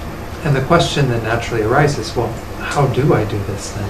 И вопрос, который в этой стадии возникает, как я могу это сделать? How do I free all beings from suffering and place them in happiness? Как я освобожу всех живых существ и помещу их, приведу их к счастью? As we saw earlier, it's only by becoming a Buddha. И как я говорил раньше, только став Буддой сам. Because until I am a Buddha, I am very limited in how I can help others. Потому что пока я не стал Буддой, мои возможности и способности ограничены, и я не могу помочь всем. As a Buddha, at least there's no limitation from my side, from the side of the Buddha. Когда я стану Буддой, с моей стороны препятствия и ограничения исчезнут.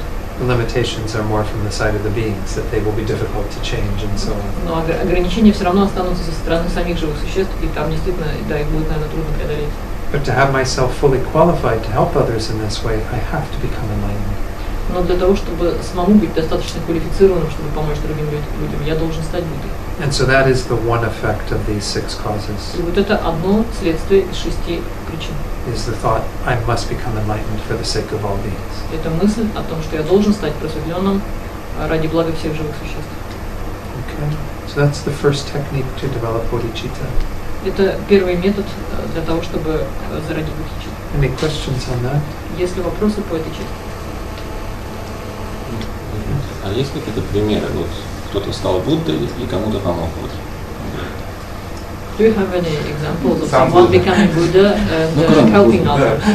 Help him at least someone. In terms of, I mean, there's many historical figures, yes. Ну, есть различные исторические фигуры, конечно. We can talk about Shakyamuni Buddha himself. Мы можем говорить непосредственно о Будде Шакьямуни. Talk about Milarepa and Lama Tsongkhapa, other great saints. Мы можем говорить о Миларепе, о Ламе Цонкапе, о других святых. And if you ask me if I know somebody personally who did this, I would have to say I don't know if I know anyone.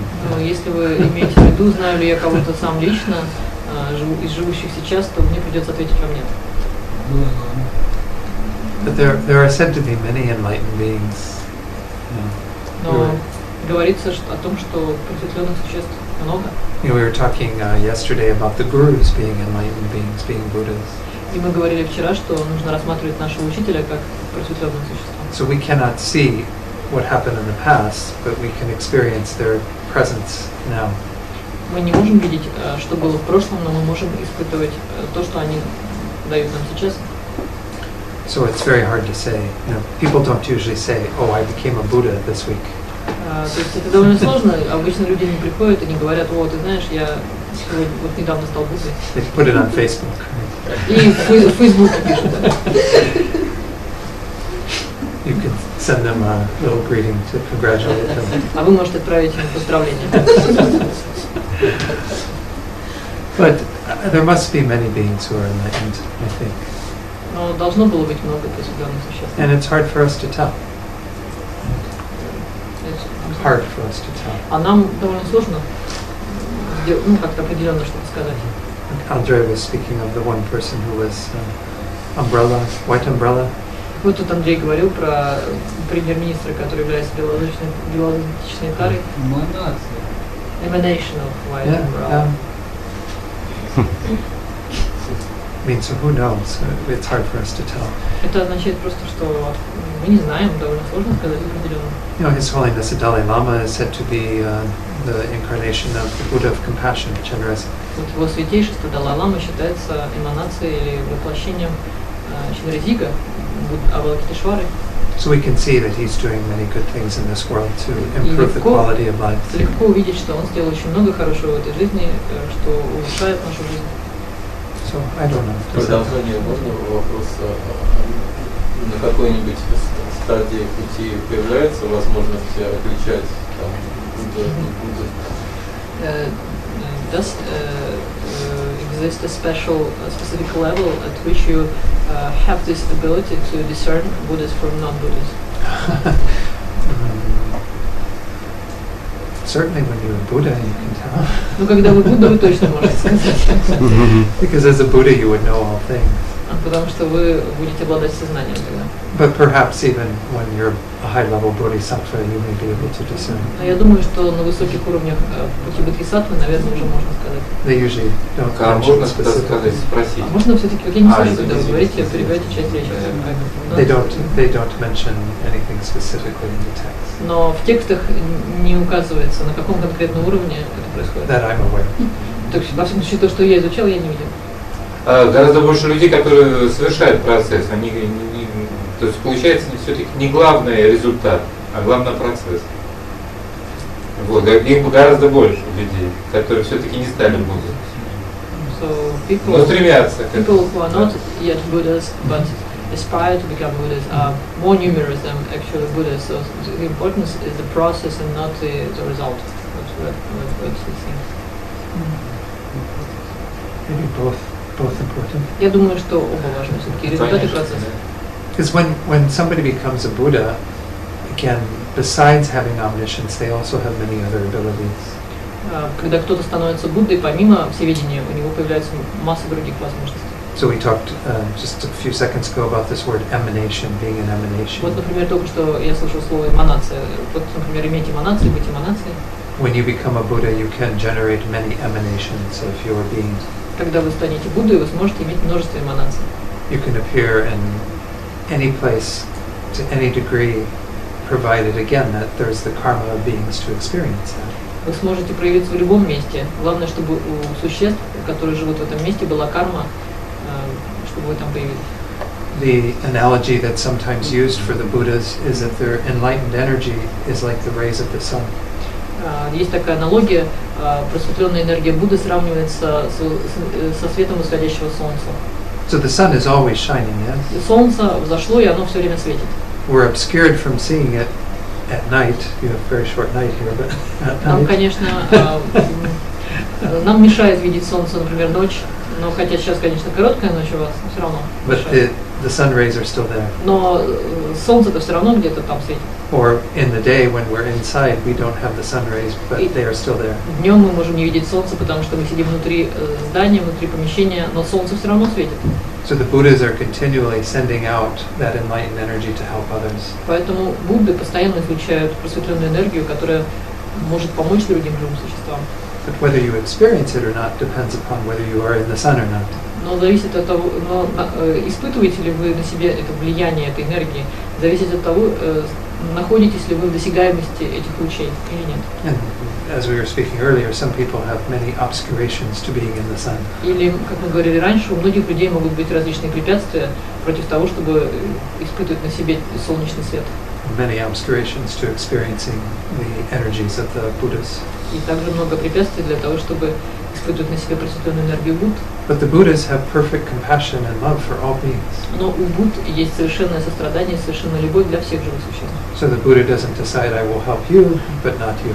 То есть Будда не принимает таких решений. Вам я помогу, а вам не буду. The Buddha will try to help all equally, but each will benefit to their own karma. Будды стараются помогать равным образом всем живым существам, но насколько они смогут вам помочь, зависит от вашей индивидуальной кармы. So it is important to become a Buddha too. Поэтому очень важно тоже быть Буддой. The result is important. Очень важный результат. But obviously the path is important as well because it leads to that. Но, конечно, сам путь тоже важен, потому что он ведет вас к этому. Можно про результат тогда? Вот мы хотим, чтобы все стали Буддами, да? Если все станут Буддами, никого не будут учить. Then we ask about the result. So we aspire that everyone becomes a Buddha. But if everyone does, who Buddhas will be teaching? Maybe all the Buddhas retire at that point. Будды тогда уже идут на пенсию. Big Buddha party. И будет Будда-пати. I think it said that the Buddha was asked these sorts of questions Говорят, что Будде задавали такого типа вопроса, and didn't give any answer. но он не ответит. Maybe because this is so far in the future that maybe not as important now. Возможно, потому что это так не скоро состоится, что совсем не важен этот вопрос. But we do have to say that every being has the potential to become a Buddha. Но нам нужно не забывать и повторять, что каждое существо имеет потенциал быть Буддой. And yet it may take a long time for many beings to become a Buddha. Хотя для многих это может занять определенное и даже очень длительное время. It's kind of mind-boggling, mind-blowing. Boggle. I don't know, maybe that's a good word to try. It means just kind of, we can't really know, it's sort of beyond our knowledge.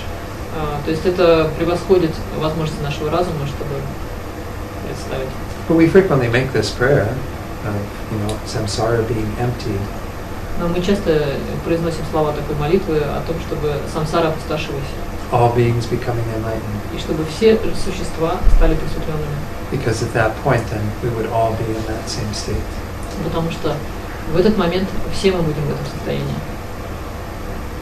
Maybe become one then, I don't know. Или, может быть, мы тогда станем одним. There's no more work to do.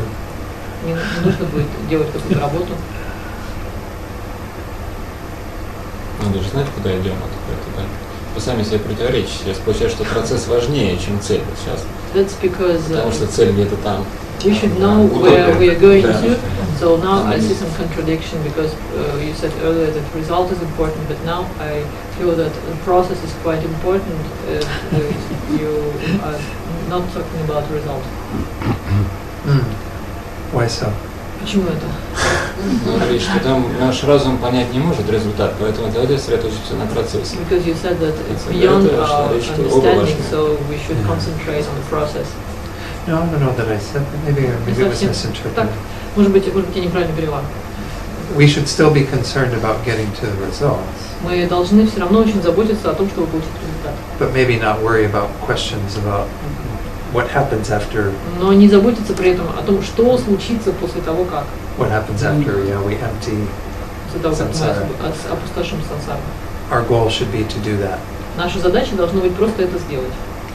Это нелогично. Понимаешь, что будет дальше? Because I must know where I go after. Maybe that is too much attachment to the I. Наверное, у вас слишком много привязанности к я. And when we realize emptiness, we won't have such attachment. Когда вы осознаете пустоту, у вас не будет такой привязанности. There is still an I that becomes a Buddha, but again, все равно продолжите думать, я стану Буддой. but that I is very subtle. Но это я очень тонкое. Lama Zopa Rinpoche says, it's almost as if the I doesn't exist. Лама Зопа Ринпоче часто говорит, это как будто бы, если бы я не существовала. You know, so sometimes when we cling to these ideas, where our mind is a little too fixed on a sense of I. Очень часто, когда вы задаетесь такого рода вопросами, это означает, что ваш ум слишком сильно сосредоточен на идее я.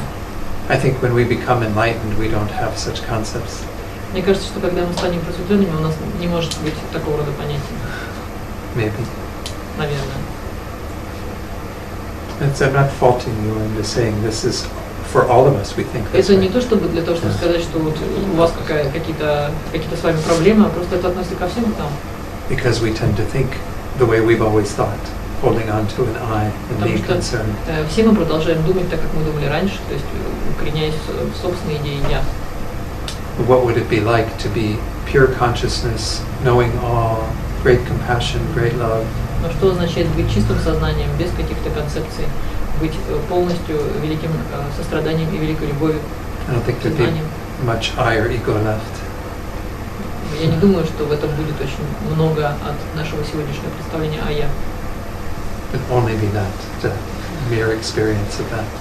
И мы все можем обладать таким опытом. But I'm just guessing. Я просто представляю себе, как это может быть. Good question. Хороший вопрос. Okay.